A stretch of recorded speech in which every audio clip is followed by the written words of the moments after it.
लीजिए सुनिए, देवकी नंदन खत्री के लिखे उपन्यास चंद्रकांता संतति के 5वें भाग के 10वें बयान को मेरी यानी समीर गोस्वामी की आवाज में। बीरेंद्र सिंह के तीनों अय्यारों ने रोहतासगढ़ के किले के अंदर पहुंचकर अंधेर मचाना शुरू किया। उन लोगों ने निश्चय कर लिया कि अगर दिग्विजय सिंह हमारे मालिकों को नहीं छोड़ेगा तो अय्यारी के कायदे के बाहर काम करेंगे और रोहतासगढ़ का सत्यानाश करके छोड़ेंगे। जिस दिन दिग्विजय सिंह की मुलाकात गौहर से हुई थी, उसके दूसरे ही दिन दरबार के समय दिग्विजय सिंह को खबर पहुंची कि शहर में कई जगह हाथ से लिखे हुए कागज दीवारों पर चिपके हुए दिखाई देते हैं, जिनमें लिखा है, बीरेंद्र सिंह के अय्यार लोग इस किले में आ पहुंचे। यदि दिग्विजय सिंह अपनी भलाई चाहे तो 24 घंटे के अंदर राजा बीरेंद्र सिंह वगैरह को छोड़ दें, नहीं तो देखते देखते रोहतासगढ़ का सत्यानाश हो जाएगा और यहां का एक आदमी जीता न बचेगा। राजा बीरेंद्र सिंह के अय्यारों का हाल दिग्विजय सिंह अच्छी तरह जानता था। उसे विश्वास था कि उन लोगों का मुकाबला करने वाला दुनिया भर में कोई नहीं है। विज्ञापन का हाल सुनते ही वो कांप उठा और सोचने लगा कि अब क्या करना चाहिए। इस विज्ञापन की खबर बात की बात शहर भर में फैल गई। मारे डर के वहां की रियाया का दम निकला जाता था। सब कोई अपने राजा दिग्विजय सिंह की शिकायत करते थे और कहते थे कि कमबख्त ने बेफायदे राजा बीरेंद्र सिंह से वैर बांधकर हम लोगों की जान ली। तीन अय्यारों ने तीन काम बांट लिए। रामनारायण ने इस बात का जिम्मा लिया कि किसी लोहार के यहां चोरी करके बहुत सी कीलें इकट्ठी करेंगे और रोहतासगढ़ में जितनी तोपें हैं सभी में कीलें ठोक देंगे। तोप में रंजक देने की जो प्याली होती है, उसके छेद में कील ठोंक देने से तोप बेकाम हो जाती है। चुन्नीलाल ने वादा किया कि 3 दिन के अंदर रामानंद अय्यार का सिर काट शहर के चौमुहाने पर रखेंगे और भैरव सिंह ने तो रोहतासगढ़ ही को चौपट करने का प्रण किया था। हम ऊपर लिखाए हैं कि जिस समय कुंदन यानी धनपति ने तहखाने में से किशोरी को निकाल ले जाने का इरादा किया था, तो 12 नंबर की कोठरी में पहुंचने के पहले तहखाने के दरवाजे में ताला लगा दिया था।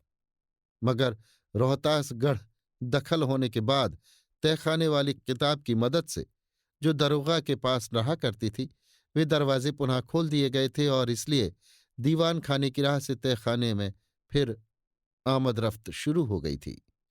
एक दिन आधी रात के बाद राजा दिग्विजय सिंह के पलंग पर बैठी हुई गौहर ने इच्छा प्रकट की कि मैं तहखाने में चलकर राजा बीरेंद्र सिंह वगैरह को देखा चाहती हूं। राजा दिग्विजय सिंह उसकी मोहब्बत में चूर हो रहे थे। दीन दुनिया की खबर भूले हुए थे। तहखाने के कायदे पर ध्यान न देकर गौहर को तहखाने में ले चले। अभी पहला दरवाजा भी खोला न था कि एकाएक एक भयानक आवाज आई। मालूम हुआ कि मानो हजारों तोपें एक साथ छूटी हैं। तमाम किला हिल उठा। गौहर बदहवास होकर जमीन पर गिर पड़ी। दिग्विजय सिंह भी खड़ा न रह सका। जब दिग्विजय सिंह को होश आया, छत पर चढ़ गया और शहर की तरफ देखने लगा। शहर में बेहिसाब आग लगी हुई थी। सैकड़ों घर जल रहे थे। अग्निदेव ने अपना पूरा दखल जमा लिया था। आग के बड़े बड़े शोले आसमान की तरफ उठ रहे थे। ये हाल देखते ही दिग्विजय सिंह ने सिर पीटा और कहा, यह सब फसाद बीरेंद्र सिंह के अय्यारों का है। बेशक उन लोगों ने मैगजीन में आग लगा दी और वो भयंकर आवाज मैगजीन के उड़ने की ही थी। हाय, सैकड़ों घर तबाह हो गए होंगे। इस समय वो कमबख्त साधु अगर मेरे सामने होता तो मैं उसकी दाढ़ी नोच लेता, जिसके बहकाने से बीरेंद्र सिंह वगैरह को कैद किया। दिग्विजय सिंह घबराकर राजमहल के बाहर निकला और तब उसे निश्चय हो गया कि जो कुछ उसने सोचा था ठीक है। नौकरों ने खबर दी कि नामालूम किसने मैगजीन में आग लगा दी, जिसके सबब से सैकड़ों घर तबाह हो गए। उसी समय शहर में ऐसी आग लग गई जो अभी तक बुझाए नहीं बुझती। इस खबर के सुनते ही दिग्विजय सिंह अपने कमरे में लौट गया और बदहवास होकर गद्दी पर गिर पड़ा। बेशक ये सब काम बीरेंद्र सिंह के अय्यारों का था। इस आग लगी में रामनारायण को भी तोपों में कीलें ठोकने का खूब मौका हाथ लगा। रामानंद दीवान घबराकर घर से बाहर निकला और तहकीकात करने के लिए अकेला ही शहर की तरफ चला। रास्ते में चुन्नीलाल ने हाथ पकड़ लिया और कहा, दीवान जी बंदगी। बेमौके की बंदगी से रामानंद कुढ़ उठा और उसने चुन्नीलाल पर तलवार चलाई। चुन्नीलाल उछलकर दूर जा खड़ा हुआ और उस वार को बचा गया, मगर चुन्नीलाल के वार ने रामानंद का काम तमाम कर दिया। उसकी भुजाली रामानंद की गर्दन पर ऐसी बैठी कि सिर कटकर दूर जा गिरा। अब हमको ये भी लिखना चाहिए कि भैरव सिंह ने किस तरह मैगजीन में आग लगाई। भैरव सिंह ने एक मोमबत्ती ऐसी तैयार की जो केवल 2 घंटे तक जल सकती थी, अर्थात उसमें 2 घंटे से ज्यादा देर तक जलने लायक मोम न था, और उस मोमबत्ती के बीचों बीच में आतिशबाजी का एक अनार बनाया, जिसमें आधी मोमबत्ती जब जल जाए तो आप से आप अनार में आग लगे। जब इस तरह मोमबत्ती तैयार हो गई तो उसने अपने दोनों साथियों से कहा कि मैं मैगजीन में आग लगाने जाता हूं, अपनी फिक्र आप कर लूंगा। तुम लोग किसी ऐसी जगह जाकर छिपो जहां मैदान या किले की मजबूत दीवार हो, मगर इसके पहले शहर में आग लगा दो। इसके बाद भैरव सिंह मैगजीन के पास पहुंचे और इस फिक्र में लगी कि मौका मिले तो कमंद लगाकर उसके अंदर जाएं। ये इमारत बहुत बड़ी तो न थी मगर मजबूत थी। दीवार बहुत चौड़ी और ऊंची थी। फाटक बहुत बड़ा और लोहे का था।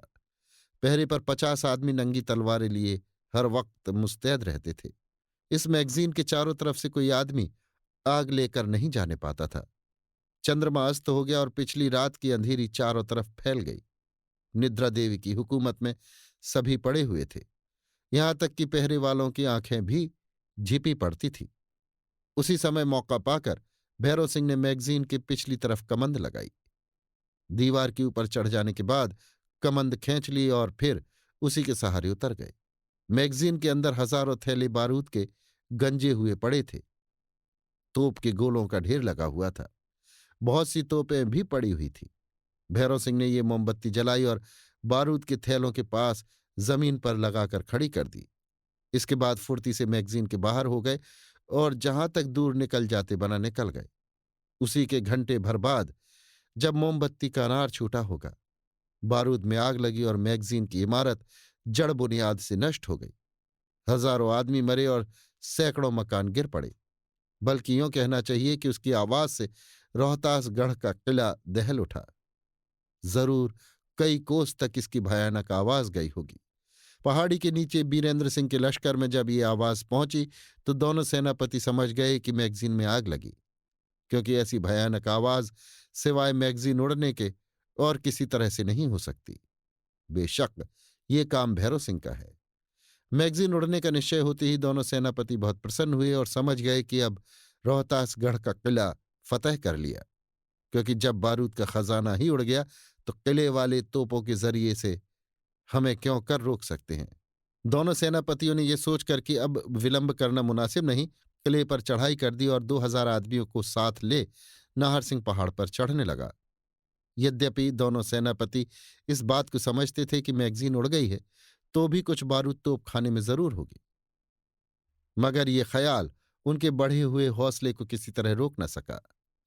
इधर दिग्विजय सिंह अपनी जिंदगी से बिल्कुल नाउम्मीदी हो बैठा। जब उसे ये खबर पहुंची कि रामानंद दीवान या अय्यार भी मारा गया और बहुत सी तोपें भी कील ठुक जाने के कारण बर्बाद हो गई, तब वो और बेचैन हो गया और मालूम होने लगा कि मौत नंगी तलवार लिए सामने खड़ी है। वो पहर दिन चढ़े तक पागलों की तरह चारों तरफ दौड़ता रहा और तब एकांत में बैठकर सोचने लगा कि अब क्या करना चाहिए।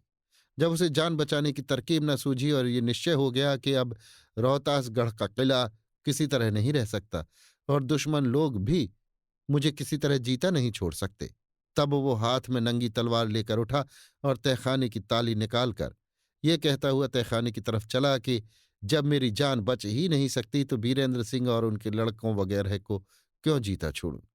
आज मैं अपने हाथ से उन लोगों के सिर काटूंगा।